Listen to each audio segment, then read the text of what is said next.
د سترګو شکر دا دی چې کله ته خپې باندې ووینې نو دا ښه مخکې ورسوه. په دې سترګو دې ښه ولیدل، ښه شیز دې ولیدو، مخکې تذکره وکړه. او فرمایي د سترګو شکر دا دی که بد دې پې ولیدل بیا خپلې سترګې پې پټې که داسې وایه چې ما هېڅ نه دی لیدلی.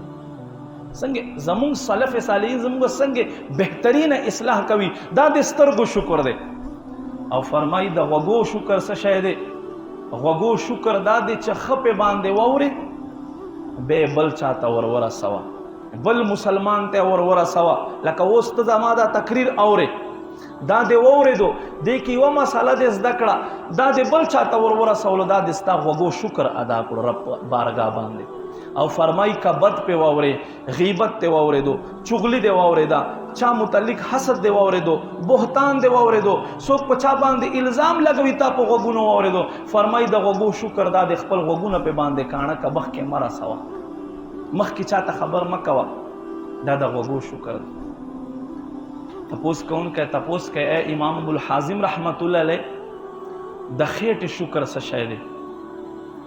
وایي د خېټې شکر دا دی چې کله خېټه دې مړه شي، خېټې دا حصه دې مړه شي نو د خېټې دا بره حصه چې دی دا د رب په علم باندې مړه که، خپلې سینې ته علم داخل که، دا د خېټې شکر دی. او فرمایي د شرمګاه شکر څه شی دی؟ چې ته خپل شرمګاه په ذریعې سره، خپل ستر په ذریعې سره د خپل رب شکر ادا کې. فرمایي د خپل شرمګاه شکر دا دی چې کم ګناه نه، له زنا نه، بدکارۍ نه رب کریم منع کړې ده، له دې نه خپله شرمګاه بچ کا. بل چاته خپله شرمګاه خیلو نه رب کریم منع کړې ده، فرمایي دې نه خپله شرمګاه بچ کا.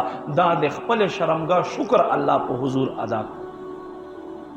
او فرمایي دې اندامونو کې د خپو چې کوم شکر دی، خپو نو خپو شکر دا دی که چېرته ته نیکانو سره نیکۍ په لار باندې روان شي خو تا د خپو په خپله باندې شکر ادا کړلو.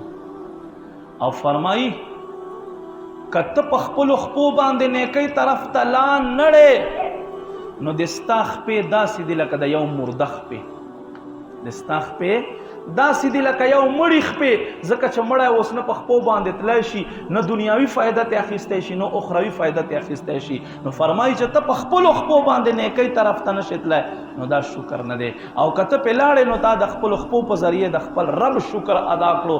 او فرمایي صرف په ژبې سره شکر ادا کول چې مونږ وایو شکر دی یا الله، صرف په ژبې سره د رب شکر ادا کول. فرمایي د دې مثال داسې دی لکه یو سړي سره کپړه وي او یخ وي، یخ یو څادر ورسره وي، یخ وي، او دی د هغ څادر لمن ونیسي، بس په لمن د څادر یو لمن یو طرف ته نیولې ده ټینګه، او دا څادر دی په خپل ځان باندې خوری نه چې ځان پکې پټ کړي له یخ نه.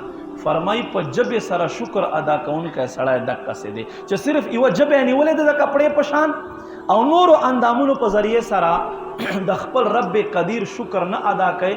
نو دا داسې دی لکه نور بدن یخ وهي او صرف بس یو طرف په لاس کې نیولی دی. په ژبې سره شکر ادا کول فقط داسې دي. نو ما مسلمانانو وروڼو مونږ ته پکار دی چې رب کریم بنده په هر حالت کې شکر ادا کی، چې راپورته کېږي یا الله دې تا شکر ده، چې کېنې دې تا شکر ده، چې یو نعمت ووینې هغه نعمت په وجه سره د سترګو نه اوښکې لاړ شي، دا د خپلو سترګو په ذریعه سره رب ته شکر ادا کړلو.